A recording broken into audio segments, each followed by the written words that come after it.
Alright guys, how's it going today? So, been getting a few things done today. Just got done having a snack. So, we, yeah, so I got, obviously we put that tag in that first heifer. And then, of course, the Dremel tool to make our tags, because we make our own numbers and stuff. We don't, we don't order those tags that you can get already pre-made. But the young guy wanted to borrow some tools. He forgot to bring his toolbox, so he borrowed a couple of my tools. Luckily, I had them. So, but. I've been trying to get some things done today. Well, I started kind of yesterday. I got basically my new power pole going up, for my power for my shop, because they cut the tree down, remember, and there's nothing there to hang my power wire on now, so I can't pull it tight. So I bought two 6-foot poles. Well, not poles, they're kind of like street sign poles kind of things.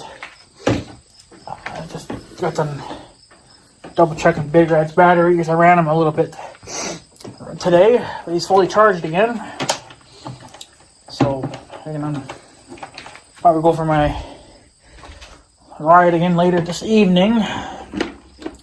So I guess I'll show you here. I got one in the ground right now, but I got one more that's got to go in yet. So, well, not in, it's got to get bolted up to the other one, but. So, here's this one here in the ground. And then that one's going to get attached to this. So, fall over here. Bunch of damn ruts everywhere. So the plans are bolt them two together, and get it up high. The reason why I went with two 6-footers is because I knew that one I was going to drive pretty far into the ground, because I want it to be pretty strong, because it's going to have some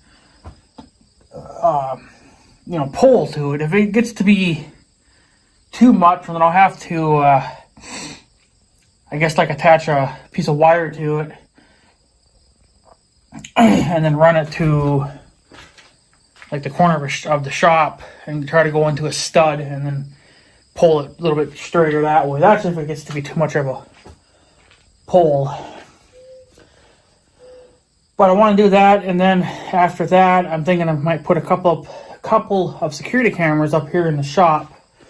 I'm going to put one in the shop and then one on the front there too. That just depends if I can do that or not, because I kind of like to be able to see what's going on in here, because there has been times, I think it's only happened once, but I know it's going to happen again. I've locked one of my cats in my shop because I didn't see him. I guess they were hiding, and there's plenty of places to freaking hide in here because it's a mess, but they got locked in here all night. So when I opened the door in the morning, then I had something running out at me, and I didn't see what it was. And when I finally looked behind me here, it was one of my cats. So I was like, yes, that's not good. So I think it's best to put a camera up in here, at least if they happen to be in here. I'll be, because most of the time they'll walk on the 4-wheeler, and that's the only way. Another reason how I knew there was a cat in here, besides when it ran out, that there was footprints all over Big Red. So that's how I knew there was a cat. Also, that's what definitely confirmed it. So, but yeah. So I think we're gonna put a camera in here, and then put one on the front there too, like I said. So if I can get away with doing it, I don't know. I got to see how much wire I got, but one of my cameras is kind of acting goofy again. I don't know. I unplug it, and then seems to fix it for a little while, and then it starts up again, and then it seems like it just, I think there's some kind of a glitch in the software. It's just, I think it must go from one camera to another. It just kind of, it's like a bug, you know. So I don't know, but unless there's some moisture in the connection or something, I don't know. I never did ever finish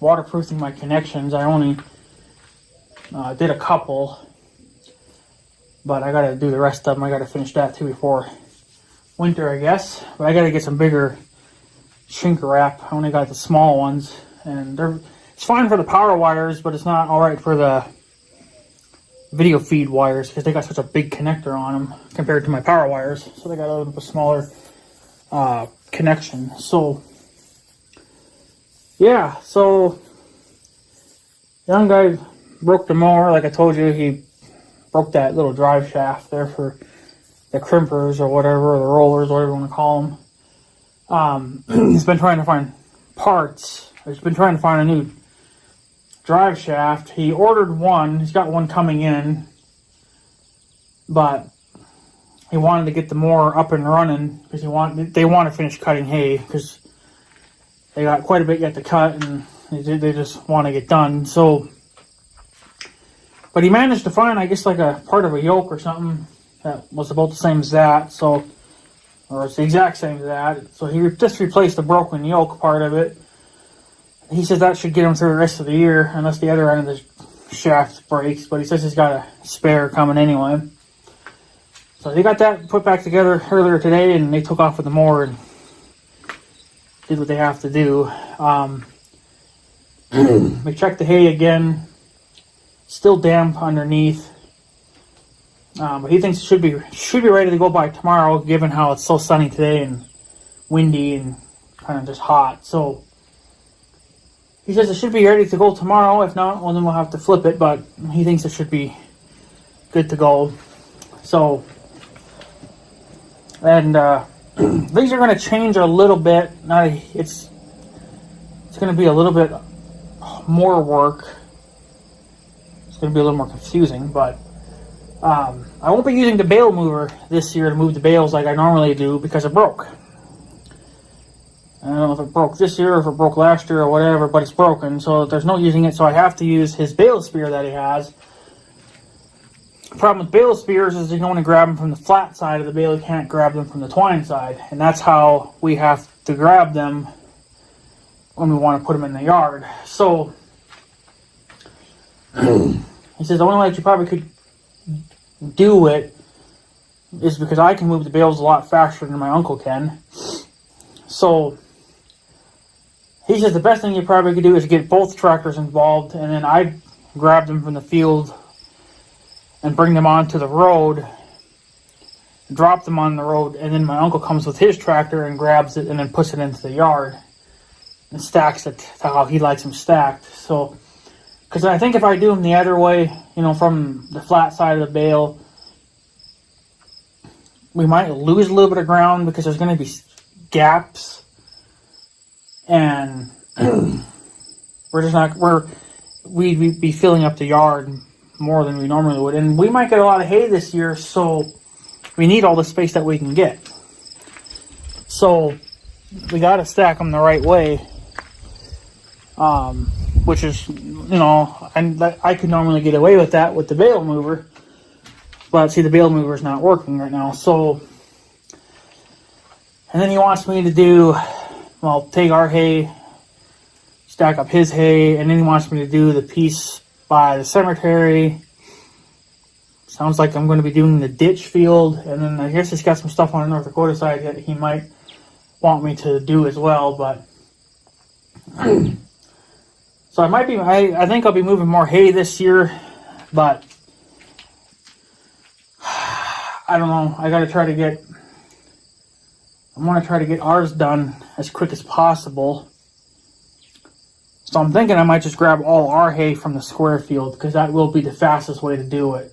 All the hay is good this year. It's not going to matter where you pick it from. It's all got good stuff in it. It's got a mix of alfalfa, good grasses, and it's got a little bit of the shitty stuff, but you're going to have that from time to time. A little bit of shitty grass too. So it's all good stuff. So there's really no sense of...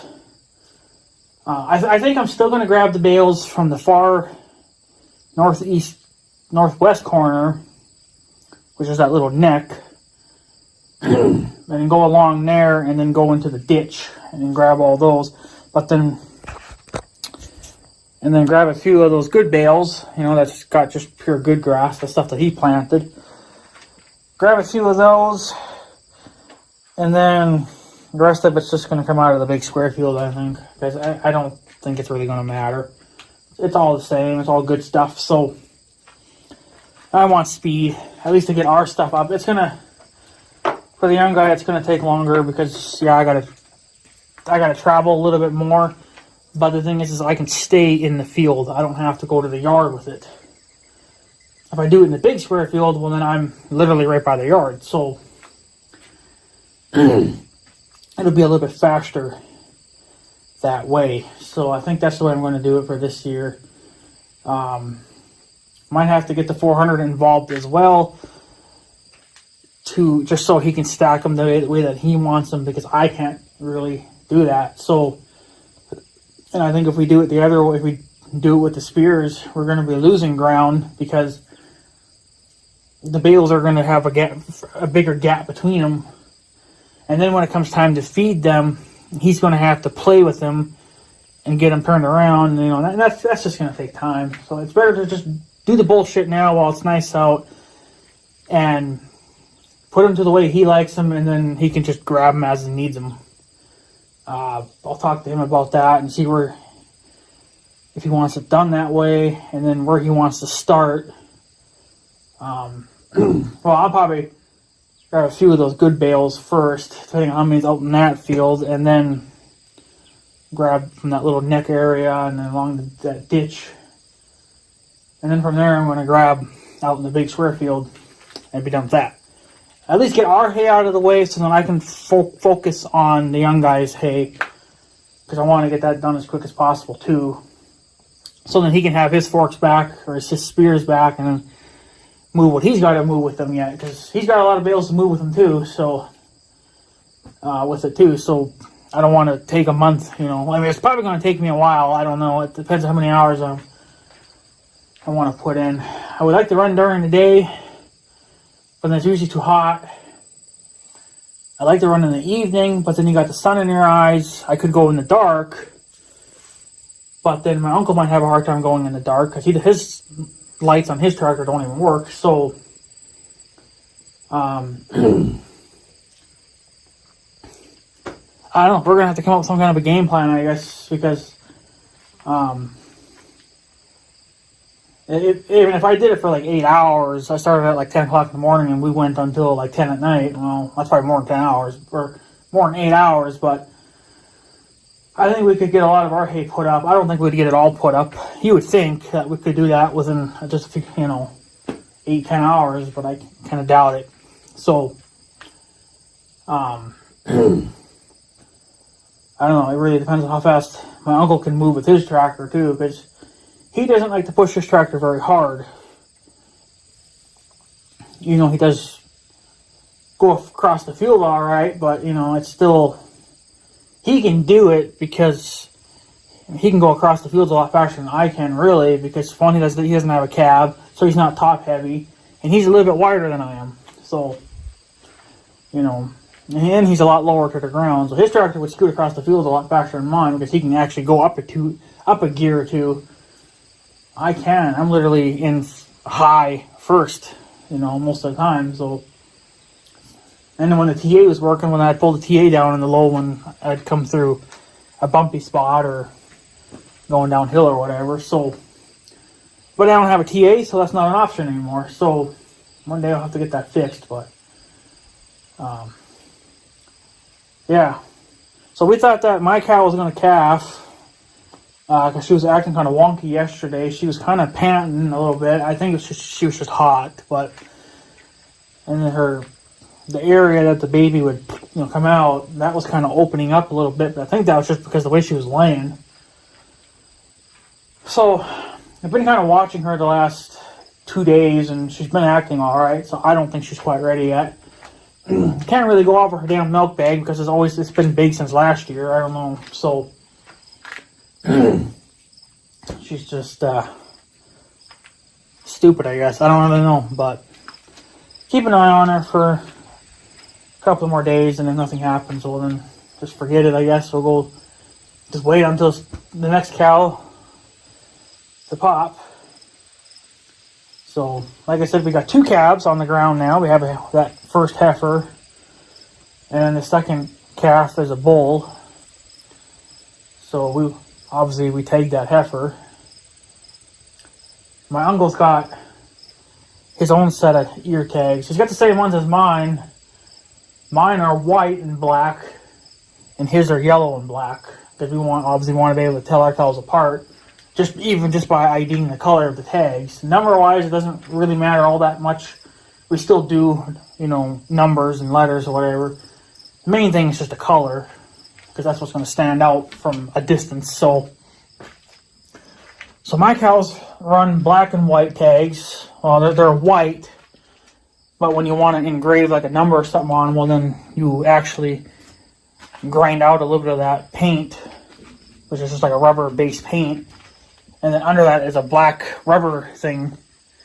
It's like a 2-piece.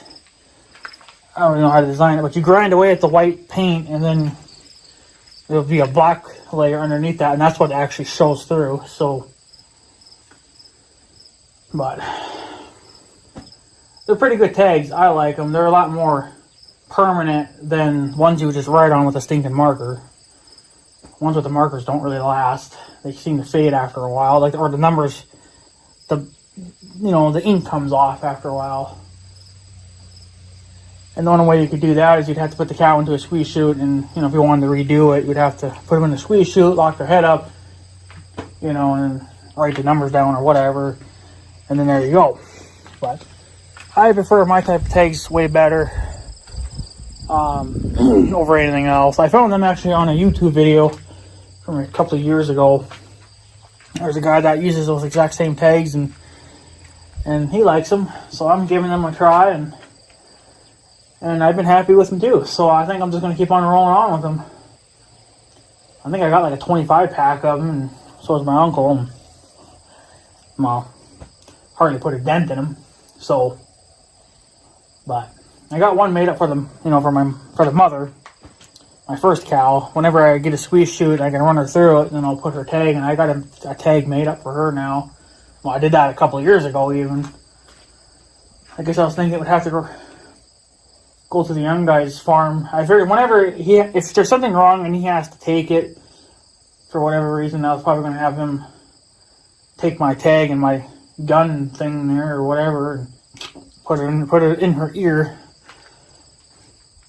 Or I just do it myself, I guess, when it's there, but whatever. So, but when you want to engrave a number, you have to use a Dremel tool, some kind of a bit on it. You can order bits that will do it, but this is just what came in this kit, and it's been working fine. But what I like to do is, when you're going to engrave a number onto that tag, obviously first we come up with what are we going to use. Like, the mother of this cow, this heifer, is MC58. That's this mother's tag number. Well, her daughter, which is the calf that we tagged the other day, is MC59. So we went up one number. So, and then we put her mother's name or number on the back side of that tag, because you can do it on both sides. That way, if something ever happened to the calf, well, then you would know who the mother was, or if anything should happen to the mother, well, then you know that way too. So,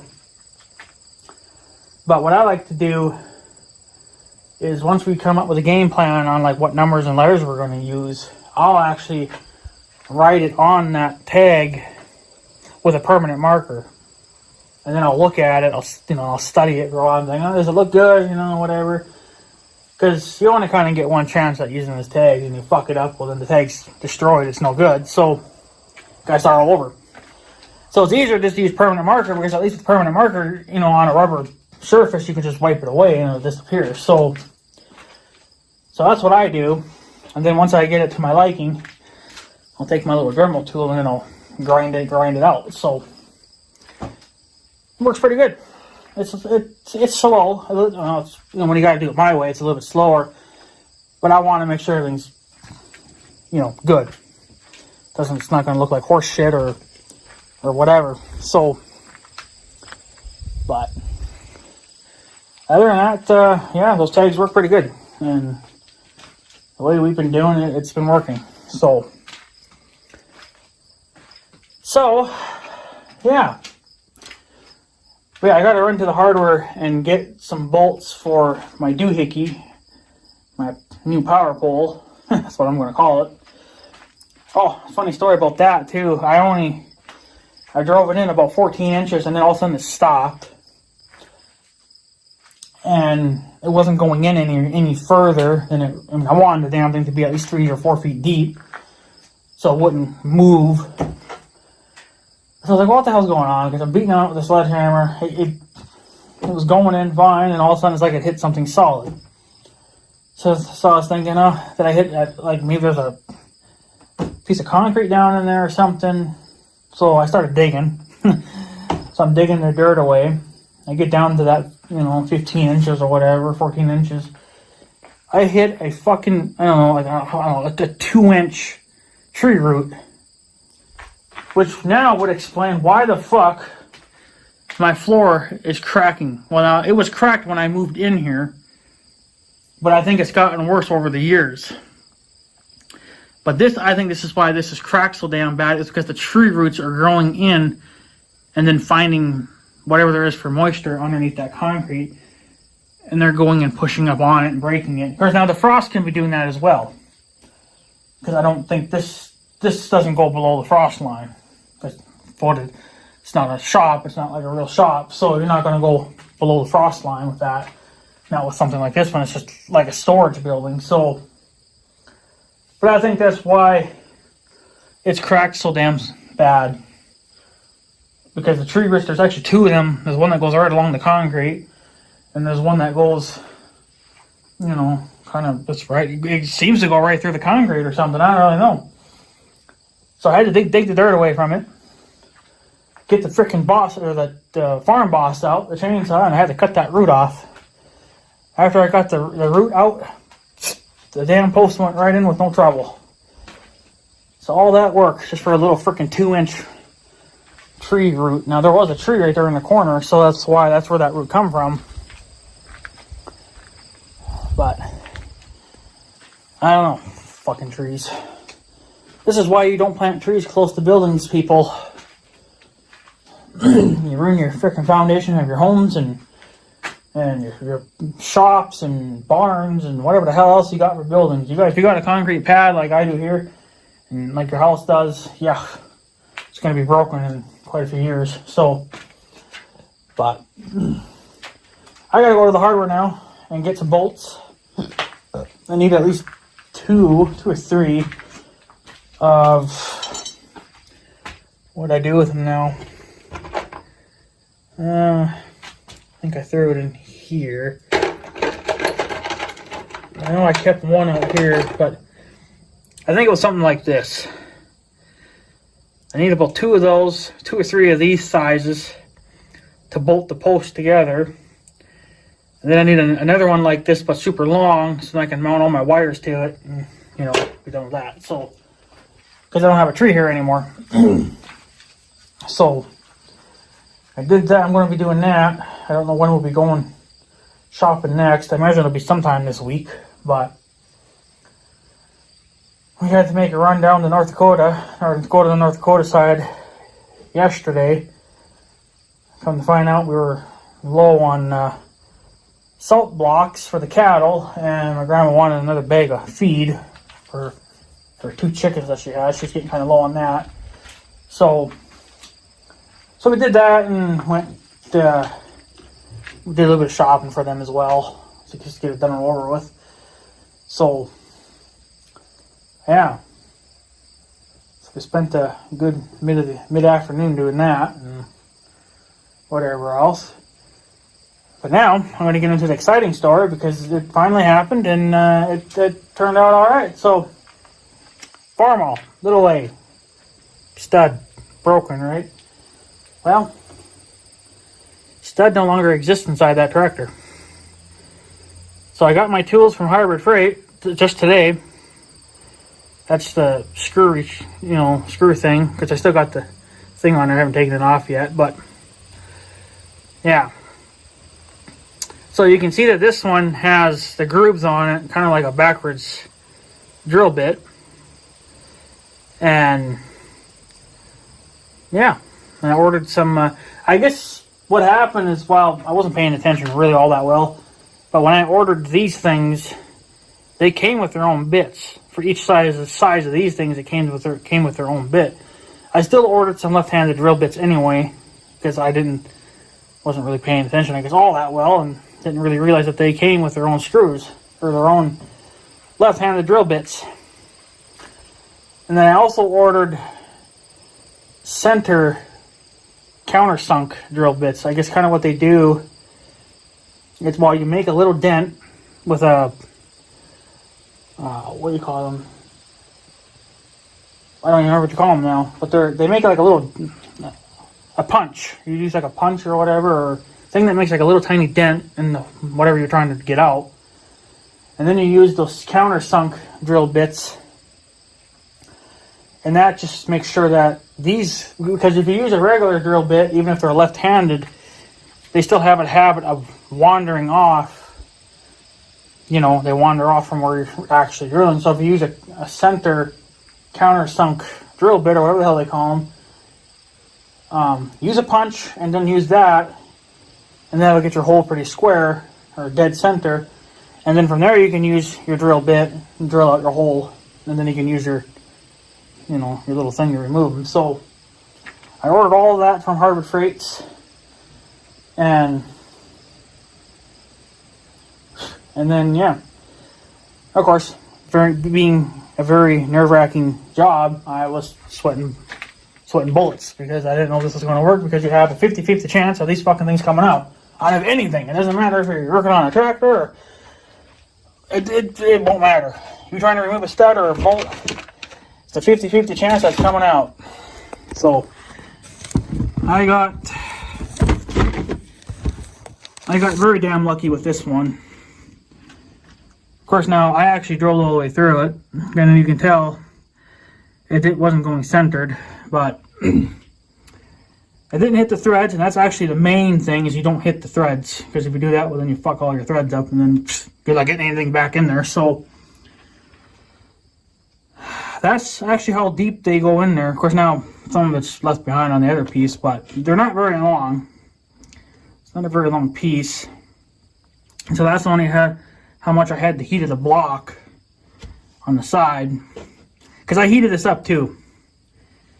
And I don't know if that made it any easier or not. I got it as hot as I could get it without melting the block into liquid metal. So yeah, so I got it out. So now I'm going to try to get it off of here. But yeah, when you of course, when you put these things into whatever you're trying to move, you got to whack them with a hammer a little bit. Don't go crazy, but give them a few love taps. This is a number 3. I watched a video on YouTube, and they recommend to start with fairly small and then work your way up. Well, I went with the number 3, and sure as shit it worked. Because if it was going to snap, which I'm surprised this thing didn't snap, because I could feel the resistance on it, obviously, and these things are torqued to spec from whatever Farmall wanted. So all that, all my man girth was going into that tiny little shaft of that remover, and you could kind of see it almost kind of tweaking a little bit. But I was being very gentle, just very slowly keep putting more pressure on it. And then, of course, that just kept getting tighter and tighter and tighter. And then it just, all of a sudden, it broke free and it was coming out. So she was snug, but, that's to be expected for being in there pretty much forever. Can't say when it was ever last out, so, if ever. Probably hasn't been out since the day that damn engine was built. So, how does this come off now? That way, I guess. Okay. So, there it is. So, now like I said, I have some of these, but not in that style. These I got from Harbor Freight. The other ones I got from my local Harbor Hank. And his basically had a 4-point contact connection. I didn't trust it. Now mind you, I was trying to remove one from my tractor, the 1586, and I broke it. But that could have been because I was undersized, and that's basically welded in there. There's never no getting that out. You got to drill and tap it out. So I've seen these on YouTube, you know, some videos, of course, where I learn everything else from. And the guy was using those, and he sees that they seem to work. So it's just kind of like a drill bit, but in backwards, and it's going to be very grippy. You got more connection that way compared to just a 4-point, you know. And what I mean by a 4-point is that the ones that I had were square. So you only had the corners that were actually connecting to whatever you're trying to remove. This has 360-degree connection. You drill your hole, you pound this in, and then the more you turn it, well, then the tighter it gets onto whatever, you know, your bolt or whatever. So, and it has a square end on it. You can probably not see in the video. It's got a square end on it, and you don't use your drill. You use something like that because you can't feel it. If you use a drill, then you can't feel what's going on. You're just going to snap it. So you got to be able to feel it go up your arm, you know. So, but that little bastard, just that little cocksucker is what ruined it. But not really so much the tractor's fault. It's just the fact that I had kind of bent it in the first place. And I figured, oh, I could just maybe gently tap it back straight, you know, the stud, and it'd be perfectly fine. Well, no, not at all. It snapped it clean off. And the threads were kind of screwed on it anyway for the other half, where you actually would torque your other bolt or other nut onto when you put the head on. So, because you sandwich all that together. So, yeah, there was probably no using it anyway. But even if I had smashed the threads on that, I could have just put some vice grips on it and, you know, twisted it out that way. But the problem is that since I had bent it too far and then tried to straighten it, it just sheared it off. So, whatever, crisis over with. So this, yeah, she can go back together when I get parts now. So now I have to order, and it sucks because you can't order just one. You got to order like the freaking complete set. So I got to order studs. You know, I just need the one, but order some studs that aren't broken, and then put that in, torque it till I can't torque it anymore because I have no clue what the torque specs are. So it's just going to be whatever my arms can put out. And then I got to order the gaskets. And for some reason, those tractors require two. One is like a metal or aluminum, and then the other one is just your typical rubber or whatever the hell it is gasket. So, not sure why they had to have like an aluminum one put there, but that's what it requires. So, now I got to figure out what kind of studs will fit to that tractor. But I think Steiner has them, and they say what engines will fit. So, I don't know. It's just, it was, I don't know. If I can get the parts this month, And if they're the right ones, I could probably be putting it back together, and it would be put back together within a month. Just because I really got to pay attention to what the hell I'm doing so I don't screw shit up anymore. But I don't want to have to do this again. I don't want to have to do that again. That was not fun. I was worried about the tool would freaking snap. Especially since it was so bloody tight. Like, you could see the whole damn thing twisting. So, you know. It's like, well, it's either going to snap or the stud's going to break free. Well, the stud broke free. So, now mind you, it has been soaking in PB Blaster for the last however long it's been since that broke off. So, it's been soaking in that. And then I've been heating it kind of every now and then. I've just been heating it every now and then just to try to get things to move a little bit. But then right before I was trying to remove that, I heated it and I got it really hot. So as hot as my torch could get it without cracking the damn block. So that might have helped. Plus the threads aren't dirty. There's no rust in them or anything. So they were probably going to come out regardless. But I want to cover all my basics. So, yeah. And I swear I just freaking mowed my lawn and it looks like it freaking needs it again. I don't know what the hell's been going on. It hasn't been raining much here the last few days. The grass looks like crap again. Especially in the front yard. I don't know, it's just looking kind of hairy, so. But yeah, so. Right now I still got the cover off the tractor. Just gonna kind of let things dry out a little bit. And take that back to the house. Yeah.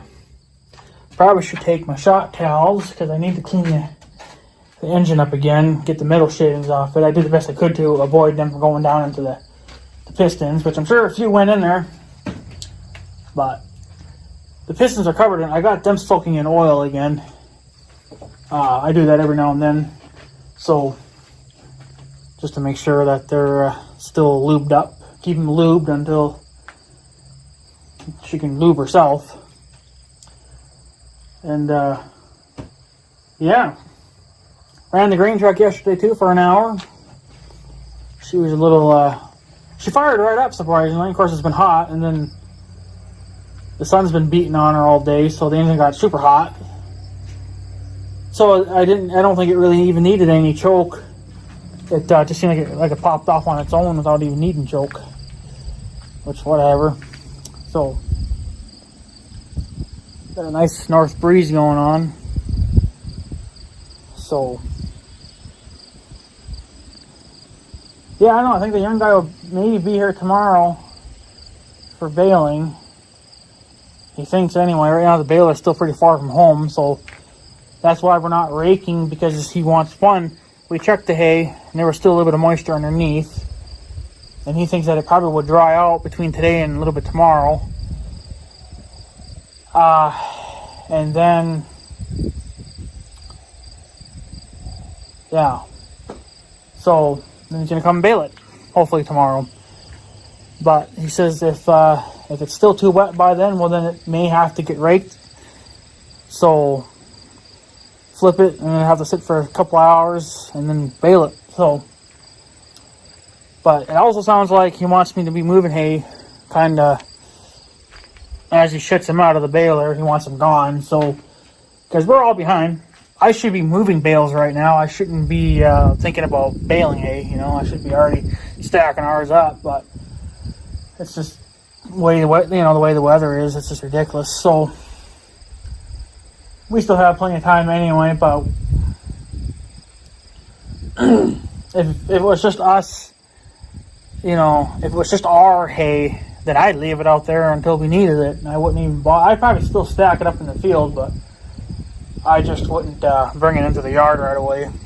But we do that to get it out of the field, so then we're done, and then I can just focus on the young guy's hay then and get that shit out. So, but it sounds like he wants me to be moving them as he shits them out, so we'll see. He should have brought the forks today, he said, but he wasn't even thinking of that, so, which, whatever, that's, just you can only get one thing done at a time, that's all you can do, and do what you can do, and then whatever don't get done, it don't get done. I mean, as long as the hay gets baled, I don't really care, you know. If it sits there for a couple of weeks, fine, whatever, as long as it's baled. Once they're baled, then the grass is perfectly fine, because it sits in a nice tight ball, so less chance of rotting. So, compared to it sitting out there on a windrow, well then yeah, it's going to rot a million times faster. So, as long as the shit gets baled, I don't care. I'm alright with it, so. But yeah, other than that, guys, I guess that's pretty much it. Super long video, of course, again, but whatever. So, we got her out.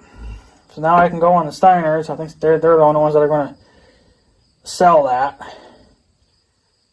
And then, yeah.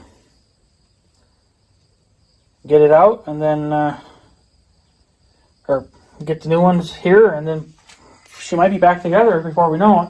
Still probably not going to be running, because we need to do like a complete engine flush of engine oil, because that's all garbage, obviously, but I might have to order a filter, an engine oil filter. The one that's in it now is actually a Fleet Guard, and I don't even know if they would make them anymore. I think you can change those oil filters. Instead of having that old style, you can actually have the ones that are today, where you put a different adapter on, and you can just put a screw-on type filter on it. So, but I don't know. Depending on how hard it is to find those type of filters, I may just leave it that way. But if they're going to be a pain in the ass to find, then I might have to adapt it to the new ones, because then it won't be too hard to find a new style filter. Then so, but we'll worry about that when when it's time that she needs to. Well, she's going to need new spark plugs too, so it's going to get expensive, and it's going to need 2 new front tires. The rear one's flat, but I think it'll be all right for the year. There's still plenty of meat left on them. It's just that, you know, they're so old. So, but I don't know. I think she'll be running. She could be running by late October, maybe. If not, then next year for sure. If not this year, then next year for sure. It just depends on how quick I can get parts here to put the stud in, put the gaskets on it, put it all back together, and you know, so if I can get those parts and make sure that they're the correct ones, put it all back together, then we're good. We'll be she'll be running. Well, she'll be 50% there at least anyway. So, but anyway, guys, I guess I'm gonna take off. I pretty much done. So, anybody want this? Anybody? I mean, I guess I can give it out as a present. It's the Farmall A's little broken stud. I guess I can just throw it away or whatever. I'll keep it there for now, I guess, until I decide what I want to do with it. But for now, it's yeah, I'm just gonna do some minor cleanup. I'm gonna well, put this back in the house because we don't need it anymore, because it did its job. So yeah, so but hey, at least it worked. So I guess if you guys ever need some stud removers or whatever, I recommend getting that kind instead of the 4-point kind, because I think these are better. So make sure you get some left-handed drill bits, a countersunk drill bit, or whatever the hell they call them, and a punch to mark a hole, little dent, whatever. So yeah. So anyway, guys, I guess I will take off. So I guess have a good day and stuff. So yeah, thanks for watching, guys. Take her easy.